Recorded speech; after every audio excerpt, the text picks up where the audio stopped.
यापूर्वी देखील मी सांगितलं की शेतकऱ्यांच्या कर्जमाफीचा विषय आमच्याकरता महत्त्वाचा आहेच आणि आम्ही जे आश्वासन दिले ते पूर्ण करणारच. माहिती आहे, आपण नानाजी देशमुख कृषी संजीवनी योजनेसारखी योजना सुरू केली.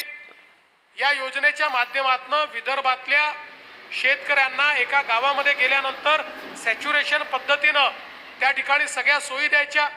आता या योजनेचा दुसरा टप्पा आपण सुरू करतो आहोत.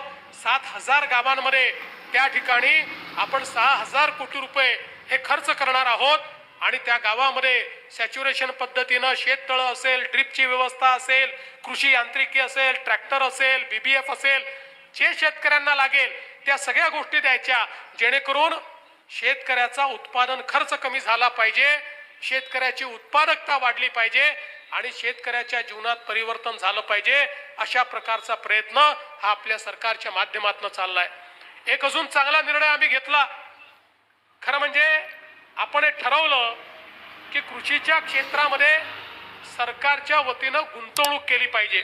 शेतकऱ्याकडे गुंतवणूक करण्याकरता त्या ठिकाणी पैसा नाही आणि म्हणून आपण जर बघितलं तर कृषीच्या क्षेत्रात हजारो कोटी रुपये आपण खर्च करतो, पण हे सगळे खर्च रिलीफ आणि रिहॅबिलिटेशनला करतो.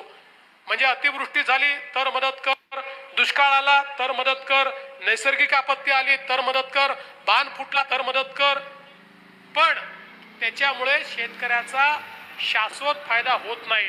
आणि म्हणून यावर्षी आम्ही निर्णय केला की यावर्षीपासून दरवर्षी 5,000 कोटी रुपये शेतीमध्ये गुंतवणूक करायची. या 5 वर्षात 25,000 कोटी रुपये ही शेतीतली गुंतवणूक वाढवण्याचा निर्णय आपण घेतला आणि या वर्षीच्या बजेटमध्ये 5,000 कोटी रुपये आपण शेतीच्या गुंतवणुकीकरता त्या ठिकाणी दिले आहेत. आणि म्हणून आपल्याला हे परिवर्तन घडवायचं आहे. यापूर्वी देखील मी सांगितलं की शेतकऱ्यांच्या कर्जमाफीचा विषय आमच्याकरता महत्त्वाचा आहेच आणि आम्ही जे आश्वासन दिले ते पूर्ण करणारच आहोत.